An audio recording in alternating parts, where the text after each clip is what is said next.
Now, let me begin tonight by asking something maybe a little unusual to start a television show. I'm asking you to pray for the President and the First Lady.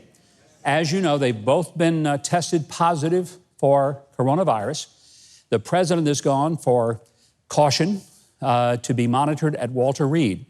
And that's a smart move. He's getting all kinds of medication. And, you know, he did a video that was very encouraging to see him looking strong. But look, this is serious stuff. We all know that. We've been shut down for months over it. So let's remember to pray for our President.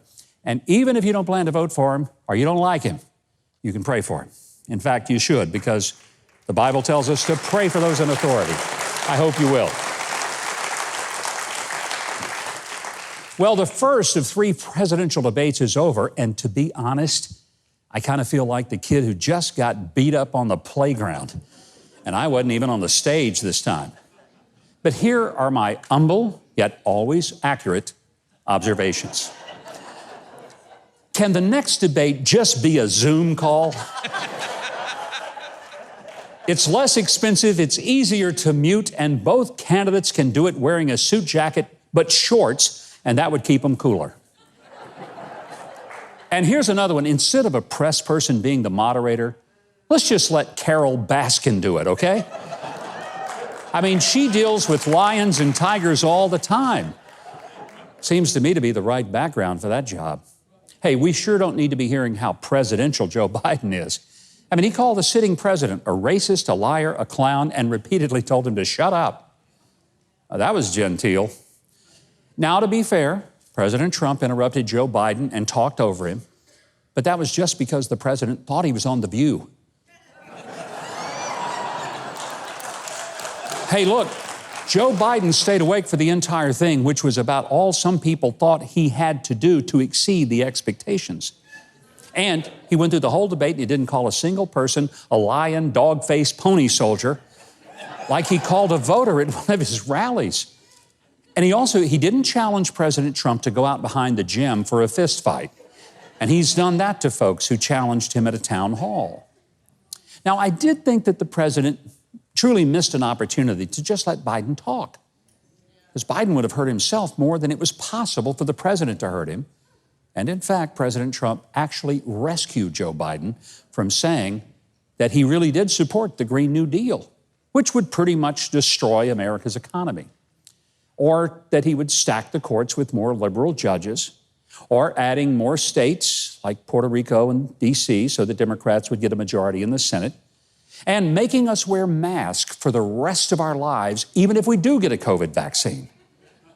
Because every time the president butted in on Joe, it just kept Joe from blurting out the kind of things he's been saying in interviews, like that the virus has already killed 200 million of the 300 million Americans, or that he'd been in the Senate 180 years. Yeah, I mean, it seems like it's been that long, I know. And frankly, I might be okay with wearing a mask permanently. Heck, since this mask thing has been going on, I found one of the benefits is that I haven't brushed my teeth since March. And boy, oh boy, that sure does enforce social distancing, let me tell you. By the way, I do think President Trump did miss a big chance to use his great sense of humor a little more. Let me tell you, you may not realize this, he really is a funny, funny man. And normally being around him is a real hoot. I'm not kidding. And humor is like Novocaine on a needle. It just makes the shot less painful and easier to take.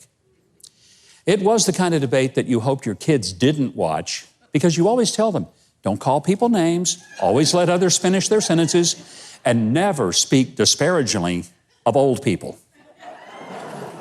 But those who want to change the rules, I think they miss the point. It is not that the rules need changing. It's the political theater that has replaced thoughtful and respectful discussion and disagreement in the election process. But please do something. Remember, we are not electing a debater, but a decider.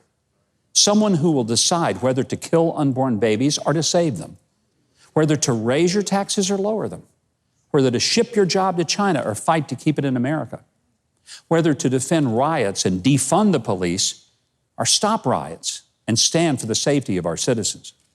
whether to appoint judges who respect the Constitution or those who legislate in a black robe. So the debates are interesting and they're revealing, but it's ultimately not about a person's style in debates. It's about a person's decisions. And then on Election Day, you don't debate your friends and neighbors. You decide who you believe will deliver the best policies for you, your children, and your grandchildren. And that's why you need to vote. Not for the best debater, but for the best decisions. That's why. Wait, don't click that button. Well, unless it was the subscribe button, and then carry on. And while you're down there, hit that little notification bell too. Oh, and if you leave a like and a comment, I will personally give my dog Toby a treat.